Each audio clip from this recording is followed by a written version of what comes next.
Hey guys, guess who's back? Python Crash Course, Lesson 22, Classes Part 3. I'm kind of trying to break this up into manageable chunks. So when I was looking at my point class, I was thinking to myself that we need some kind of setters and getters. So if we want to, let's do a get so that we can return just the values from the point. And we can just say return self.x comma self.y. So the cool thing about this is if I run it, get rid of that path stuff I did last time, is if I have p1 is equal to a point, and we'll pass in some values, print p1. Well, one, printing it will call the, if you remember, the string method. But if I wanted to get those values, I could say x comma y is equal to p1 dot get, because it returns a tuple. And so Python, what are we on? 22. So it prints x and y. Well, I think my print method must be messed up. Yeah, y and y. I figured something like that. I did not practice this, can you tell? Alright, and then if we, now we can say print x comma y. And the one reason I wanted to turn this into like a mini video is because what if I want to set the values? So x comma y. One, notice this looks like a reserved word, and it is, because set, there is a data type called a set. So a set is like a tuple with unique items. So can we do this?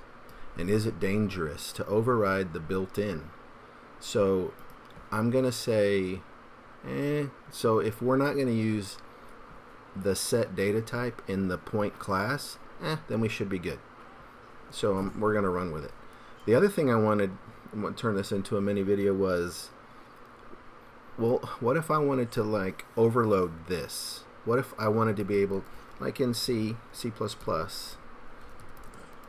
what if we wanted like set self, but we wanted to pass in a tuple, like xy. You know, how do we manage that? Because Python doesn't let you overload methods like this. So how do we do that? Well, let's use some default values and some tricks here. So if we can say if y, if not y, that'll imply that y is none.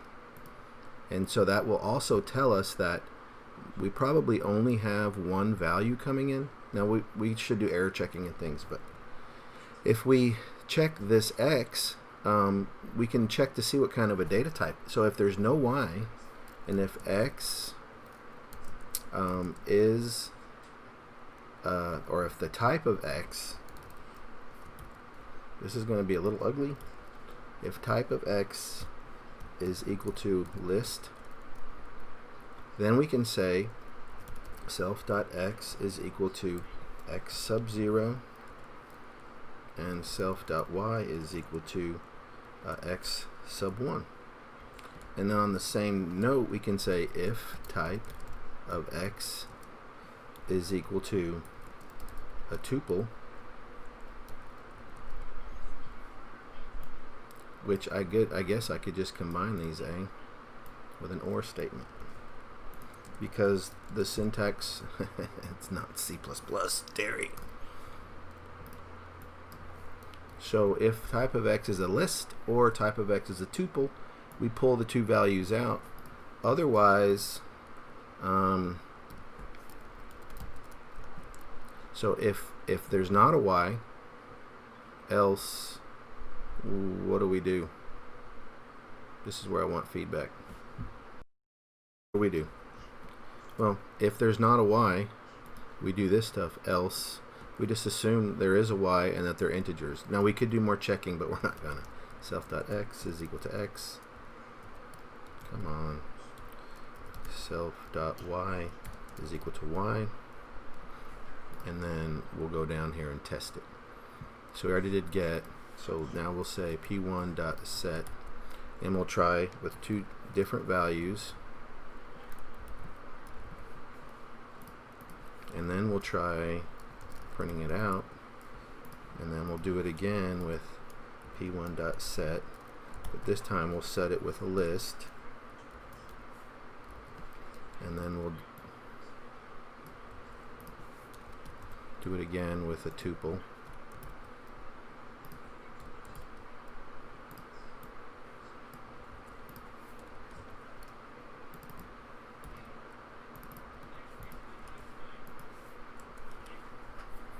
Yeah, we look good, eh? Not bad. So yeah, we could probably do some more error checking in there, but I think that'll do for now. That'll do, pig. That'll do. See y'all in a minute.